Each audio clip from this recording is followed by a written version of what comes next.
Hello everybody, my name is Rodolfo and today I'm gonna help you guys to get your license in the boiler industry. So I have a few questions for you guys, so let's start it, okay? Let me change some things here.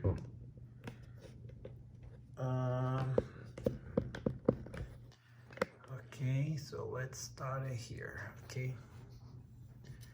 So, good.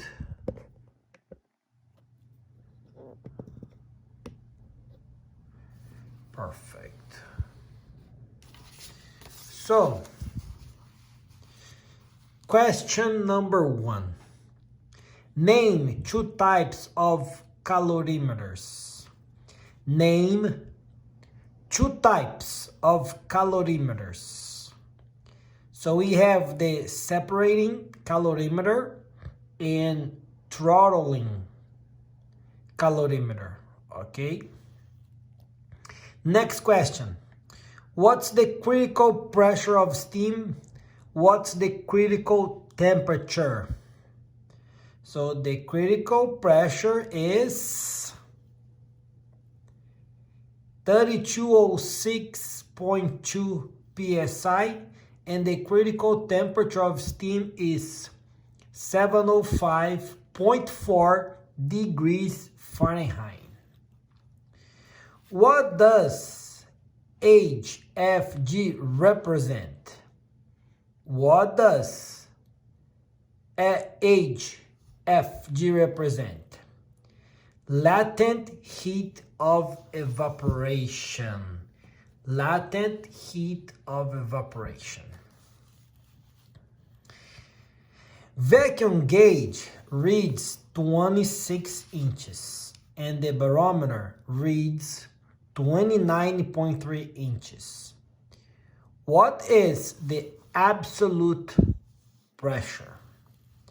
So you do 33.3 times 0.491 and you get 1.62 psia.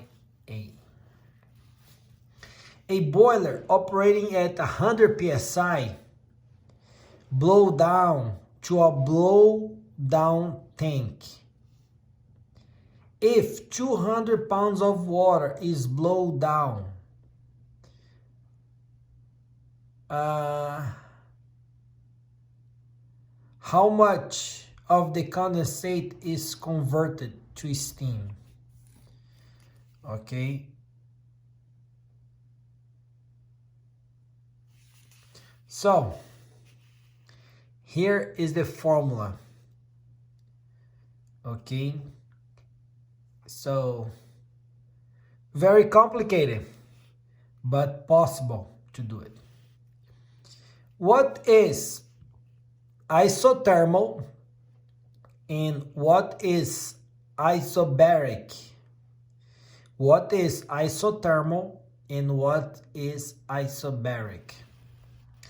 So, an isothermal process, it's one where the temperature stays constant and the pressure and volume change relative to each other. And an isobaric process is when it's one where the pressure stays constant and the temperature and volume change relative to each other.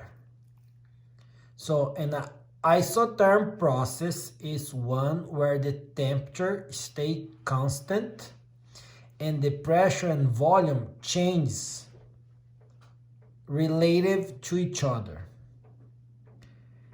And an isobaric process is one where the pressure stays constant and the temperature and volume change relative to each other. So I see the isothermal happening in a reducing station, right? Temperature is the same, but pressure and volume changes, okay? And isobaric, I think it's like when you have a superheater steam and you need to cool to reduce the temperature, so you're gonna inject water, so the pressure is constant, but temperature and volume will change.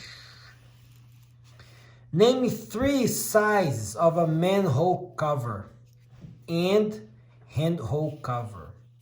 So elliptical manholes are 11 by 15 or 12 by 16. On my boilers, I have 12 by 16. And circular manholes are 15 inches diameter. Okay? Size of the handhole, I'm gonna bring for you guys next, okay? Size of a handhole. If I'm not mistaken, is 3 by 5, okay? By memory. When would a flat gauge glass be used? When would a flat gauge glass be used?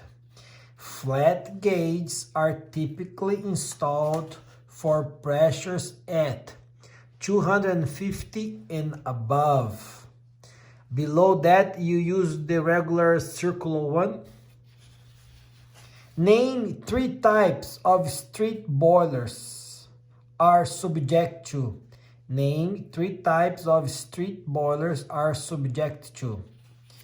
Boilers components are subject to compressive stress, shear stress, and tensile stress. Okay. And 196, how would compensate for a steam pressure gauge piped 75 feet below the steam drum? How would compensate for a steam pressure gauge piped 75 feet below the steam drum? Calculate the additional head pressure acting on the pressure gauge.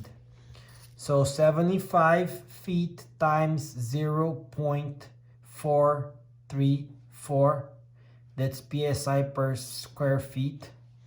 And you have to add to your steam gauge 32.55 PSI.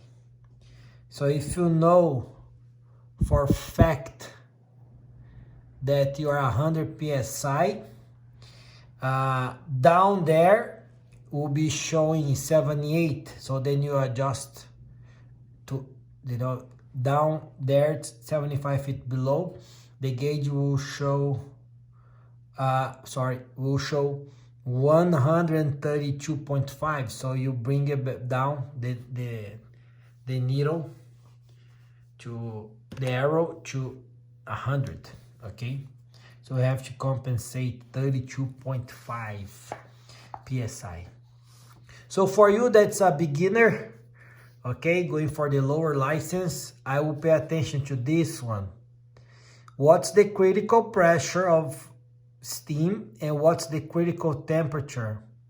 Critical pressure 3206.2 and critical temperature 705.4.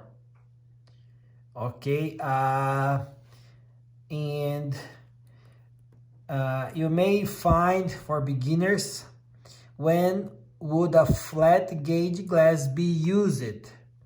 So flat gauge glass are typically installed for pressures at 250 and above. Okay, thank you guys for watching this video. Like the video, subscribe to the channel. And if you have any questions, just leave it there and I will answer. Thank you.